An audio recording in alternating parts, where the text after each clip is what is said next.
Salut Internet, bienvenue dans mes tutoriels sur Machine 2 de Native Instruments. Dans ce tutoriel, on va parler plus particulièrement de la navigation dans Machine 2. N'hésitez pas à aller voir mes autres vidéos qui parlent de l'arrangement, des sons et de toutes les petites astuces qu'on peut avoir sur ce logiciel. On va commencer tout de suite sur la partie navigation. Donc on va ouvrir Machine 2, hop là, c'est chose faite. Donc de quoi on va parler dans cette vidéo, c'est de cette partie-là, qui concerne la navigation dans les banques de sons de machines. La partie navigation est composée de plusieurs sous-parties. Ça, c'est la partie qui liste les sons dans machine. Ça, c'est la partie qui permet de faire des filtres pour bien naviguer dedans. Et ça répertorie les fichiers par thème. Ce qu'il faut savoir d'abord, c'est que vous pouvez aller chercher des fichiers à vous dans le petit onglet File, sur votre disque dur, Macintosh ou Windows, comme vous le souhaitez. Mais c'est pas ça qui nous intéresse vraiment. Ce qu'on aimerait, c'est aller naviguer dans les sons qui sont fournis avec le logiciel ou ceux que vous avez achetés en plus si vous avez des sons. Dans librairie, il y a tous ces thèmes.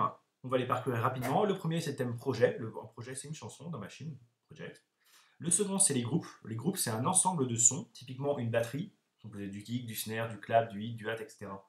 C'est un groupe, on peut les charger directement. Ici, c'est tous les sons.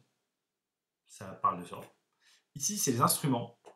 Il y a des instruments virtuels qui sont intégrés au logiciel, et ils sont tous ici, avec des pré-réglages par type d'instrument. Vous pouvez encore les filtrer dans cette partie. Ici, il y a les effets.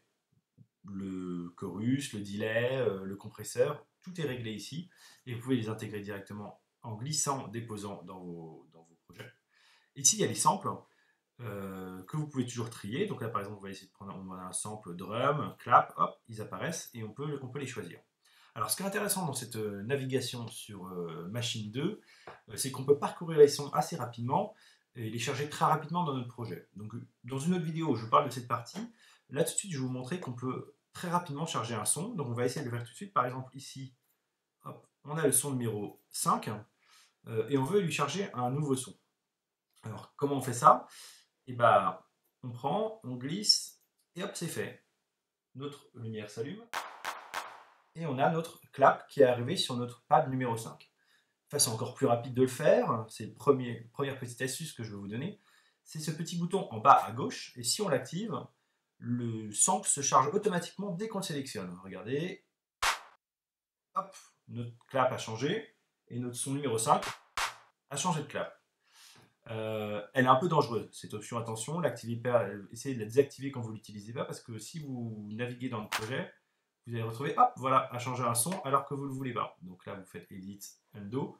Voilà pourquoi il ne faut pas l'activer toujours. Une autre fonction qui est très intéressante, c'est quand on se balade dans les arborescences de sons de machine, on aimerait écouter directement le son que ça fait. Pour cela, il suffit de cliquer ici. Ça permet dès qu'on clique sur un des sons, de l'entendre tout de suite. Si ce n'est pas activé, vous n'entendez rien. C'est particulièrement utile quand on recherche par exemple au début de ce morceau le kick qui nous plaira, qui ne nous plaira pas. Et ça permet d'être assez rapide. On verra aussi que dans le drum layering, ça peut être intéressant pour aller choisir les différents niveaux de kick dont on peut avoir envie. Mais ça, c'est dans d'autres vidéos que je vous conseille d'aller voir. Si mes tutoriels vous plaisent, n'hésitez pas à vous abonner ou à laisser un commentaire, ça fait toujours plaisir. Voilà, merci et à bientôt.